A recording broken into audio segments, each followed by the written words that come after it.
L'histoire de la marmotte. La vie tranquille de Momo la marmotte. Dans les montagnes tranquilles des Alpes vivait Momo, une marmotte au pelage brun doux et aux petites pattes agiles. Momo passait ses journées à explorer les prairies fleuries, à jouer avec ses frères et sœurs, et à manger de l'herbe, des fleurs et des racines. La vie quotidienne d'une marmotte. La vie d'une marmotte est simple et paisible. Elle passe beaucoup de temps à manger pour faire des réserves de graisse, car dès l'arrivée de l'automne, elle entre dans une longue période de repos. L'hibernation. Le grand repos. L'hibernation. Quand les premières neiges recouvrent les sommets, Momo et sa famille se retirent dans leur terrier profond et bien isolé. Là, ils dorment pendant presque 6 mois, jusqu'au printemps. Pendant ce temps, leur cœur ralentit, ils respirent très doucement, et ils vivent grâce à la graisse stockée durant l'été. La famille marmotte. Au printemps, Momo retrouve la chaleur du soleil et les prairies vertes. C'est aussi le moment où les marmottes fondent leur famille. Après une gestation de quelques semaines, la femelle donne naissance à 2 à 6 petits. Les bébés naissent aveugles et sans poils, mais ils grandissent vite. Les marmottes vivent souvent en groupes familiaux, avec les parents et leurs jeunes. Elles sont très sociales. Elles jouent, mangent ensemble et même montent la garde. Où vivent les marmottes?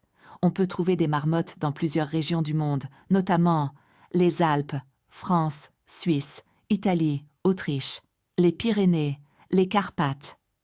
L'Amérique du Nord, notamment la marmotte commune ou ground dog. L'Asie, par exemple en Mongolie ou au Kazakhstan. Elles vivent principalement en montagne, entre 800 et 3000 mètres d'altitude, là où il fait frais l'été et très froid l'hiver. Faits intéressants sur les marmottes. Elles sifflent fort pour prévenir leurs amis du danger. Leur terrier peut atteindre 2 à 3 mètres de profondeur. Elles sont de la même famille que les écureuils. Hey, John!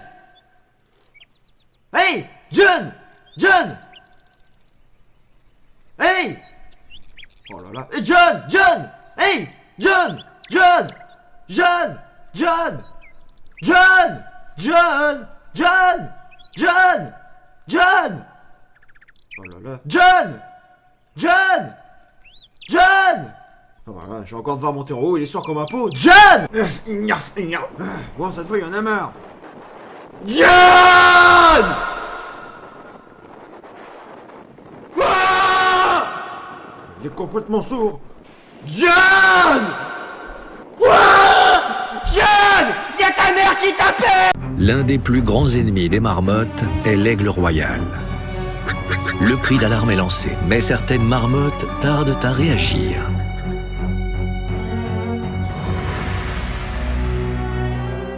Plus de 4000 mètres au-dessus du niveau de la mer. On le surnomme le toit du monde.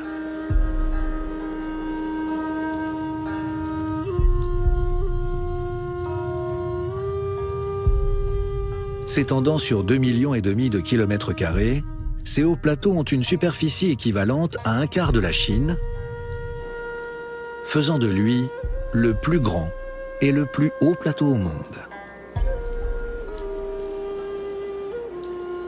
Sur ces hauteurs, les hivers sont tellement rudes qu'une créature préfère passer la moitié de l'année à hiberner jusqu'à 10 mètres sous terre.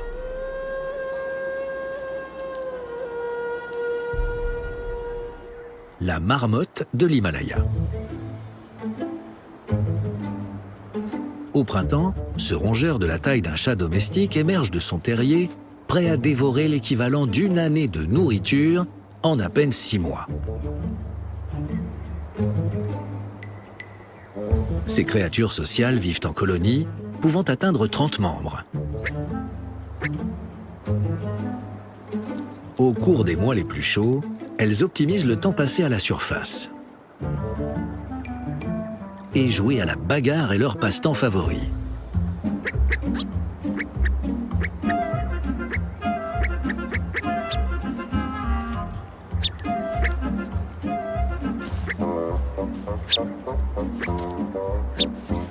Mais la vie sur le plateau n'est pas qu'une partie de plaisir.